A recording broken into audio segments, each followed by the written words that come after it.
آج کے لیکچر میں ہم یہ دیکھیں گے کہ جنوبی ہند میں اردو کی ترویج کیسے ہوئی، کن اصناف پہ زیادہ کام ہوا۔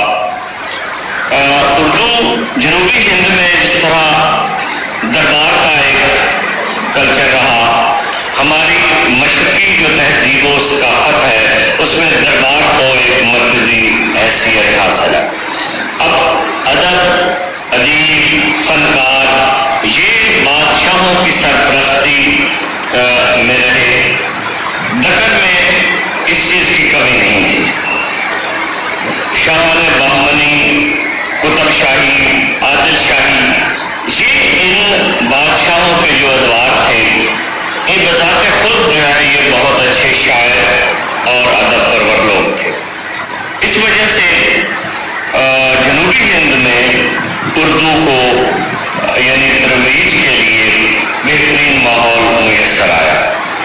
گولکنڈہ کے اکثر قطب شاہی بادشاہ خود شاعر تھے۔ بیجاپور میں عادل شاہی خاندان میں بہت سارے لوگ جو ہے وہ جنہوں نے ادب کی سرپرستی بھی کی اور ادب سے ان کی شناسائی رہی۔ ان کی تفصیل سے پہلے اسی دور میں صوفیاء کرام کی خدمات اردو ادب کے حوالے سے بہت اہم ہے۔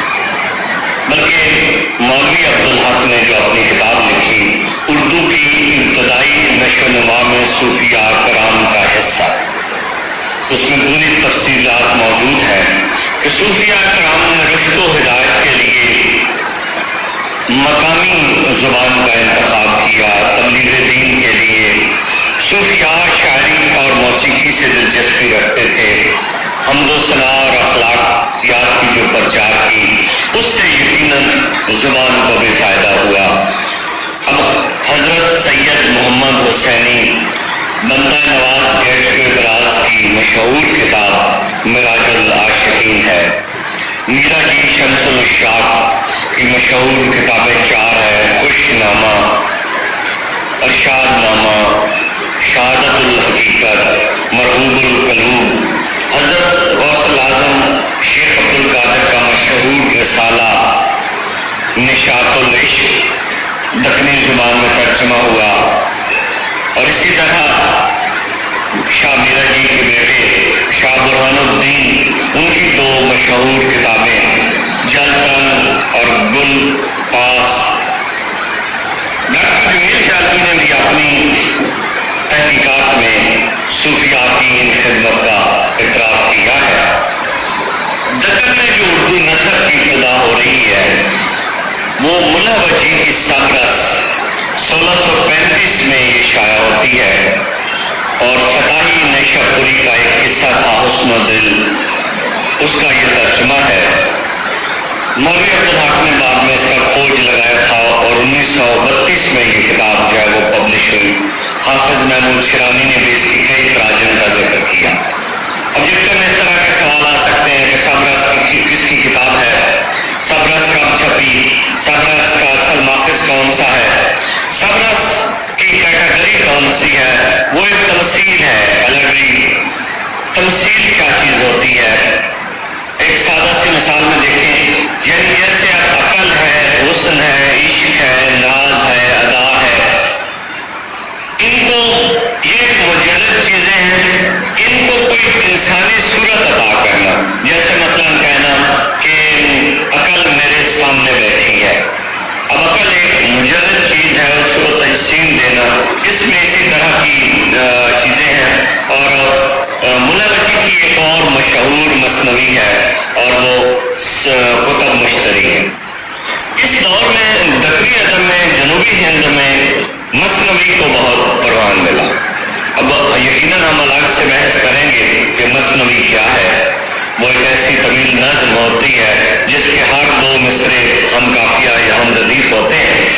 تو اس عہد میں جو دکن کے عہد میں مثنویوں پہ انشاءاللہ آج ہی ہمارا لیکچر ہوگا تو میں اس کا آغاز و ارتقا بتاؤں گا۔ تو دکن میں جو مشہور مثنوی لکھی گئی وہ ابن نشاطی کی پھول بند، غواسی کی طوطی نامہ سیف الملوک، نصرتی کی علی نامہ اور گلشن عشق، یوسف و زلیخا. اس طرح بہت سارے شعراء نے مثنویوں پہ کام کیا اور مثنویاں لکھی. اس دکنی دور میں ایک اور صنف جس کو بہت زیادہ پروان نصیب ہوا وہ غزل ہے. اب دکنی غزل کا ایک مخصوص اور مزاج تھا. جب آپ آگے جا کے دبستان لکھنؤ کا مطالعہ کریں گے اور دبستان دلی کا تو آپ واضح فرق دیکھیں گے کہ لکھنوی مزاج کیا تھا, وہاں کے شعراء کی دلچسپیاں کیا تھیں, انہوں نے کس انداز سے لکھا, اور جو آپ کے دبستان دلی کے شعراء تھے انہوں نے کیسا لکھا. تو دکنی غزل مخصوص مزاج, اس میں مقامی رنگ تھا, تیز نہیں تھی, بلکہ اس کی تراکیب, اس کی امثال. ہاں البتہ اس غزل میں ایک فرق ضرور تھا کہ اس میں گیت کو زیادہ اہمیت تھی, اور اس غزل میں عورت کو عاشق تصور کیا جا رہا تھا, مرد کو ہرجائی.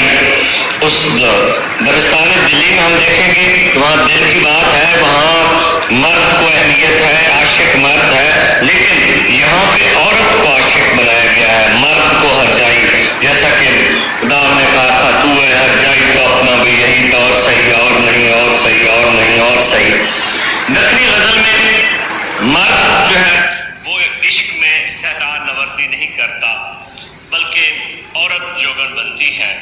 اور اس وقت تک غزل میں تصوف, اخلاقیات, فلسفہ, تہذیب, یہ چیزیں غزل کے اندر نہیں اپنی جگہ بنا پا رہی تھی.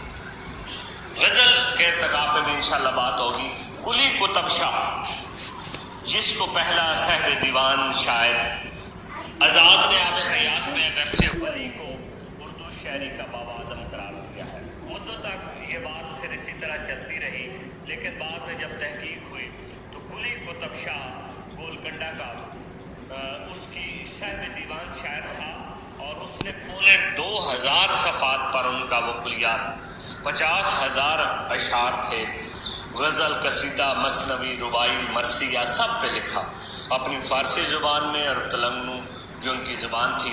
اچھا, مقامی پھلوں اور پھولوں, تہواروں, تہذیبوں کا ذکر ان کے اشعار میں ملتا ہے, جو کہ ہمارے ہاں عہد میں بعد میں نذیر اکبر آبادی کے ہاں ملتا ہے, اور نذیر اکبر آبادی کو اگرچہ اس میں کلاسیک کی حیثیت حاصل ہے. قلی قطب شاہ کے کلیات میں وہ عاشق مزاج تھا, اور یہ بادشاہوں کی جب آپ زندگیوں کا مطالعہ کریں تو عشق تو ایک ساتھ ہے, یہ بہت عیاش پرست بھی تھے. 19 معشوقوں کا ذکر ہے. ایک اور بھی آپ کو پتہ ہوگا کہ بڑی مشہور کتاب یادوں کی بارات جوش ملی آبادی کی, اس نے اپنے 18 معاشقوں کا ذکر کیا ہوا ہے, لیکن کلیات میں 19 معاشقوں کا ذکر ہے قلی قطب شاہ کا. ملی وجہ کی صبرہ جو مشہور ملا وجہ کی کتب مشتری ہے, بنگال کی شہزادی کی عشق کی داستان, اس خاندان کے, یعنی یہ جو خاندان تھا تقریباً اس کے سبھی شاعر تھے. لکھنؤ کا یا دکن کا, یا جسے آپ سمجھ رہے ہیں جنوبی ہند کا ایک اور امتیاز یہ ہے کہ اردو کی پہلی شاعرہ وہ دکن کو اعزاز حاصل ہے. ماہ لکا چندہ, ماہ لکھ چندہ, نصیر الدین ہاشمی کے نزدیک یہ پہلی صاحب دیوان جو ہے وہ شاعرہ ہے. اسی دور میں, غزل کے اس دور میں ایک اور نام جو جنوبی ہند میں اور لکھنؤ میں آتا ہے, اردو شاعری کا ایک عظیم شاعر ہے, صرف دکن کا نہیں ہے, اس کو محمد حسین آزاد نے اردو شاعری کا بابا آدم کہا ہے. عابد علی عابد نے اس کو کلاسیک کا درجہ دیا ہے. نکات الشعراء میں جو میر کا تذکرہ ہے, نکات الشعراء, اس میں اس کے مطابق وہ یہ اورنگ آباد میں پیدا ہوا. اس کی پیدائش ان پہ اختلافات ہیں نام کے حوالے سے بھی, لیکن ڈاکٹر جمیل جیالبی کی تحقیق کے مطابق اس کا نام ولی محمد ہے. بہت عاشق مزاج شاعر تھا, 2 مرتبہ دلی آیا, کسی مصلحت سے خالی نہیں تھا. اردو غزل پر بہت نمایاں اثرات ہوئے, فارسی میں اور دوسری زبانوں میں کچھ شاعری کر رہا تھا, لیکن پھر ان کے سعد اللہ گلشن سے جب ملاقات ہوئی انہوں نے مشورہ دیا اور ڈاکٹر سید عبداللہ نے ولی کو جمال پرست اسلوب شاعر قرار دیا ہے، ولی پہ بھی مزید بات ہوگی۔ تو اس پہ جتنی کتابوں کا ذکر آیا، قلی قطب شاہ، پہلی وہ صاحب دیوان شاعرہ، مثنیہ، ان کو آپ سمجھنے کی کوشش کریں اور ان کے آپ اچھی طرح نوٹس لیں اور تیار کریں۔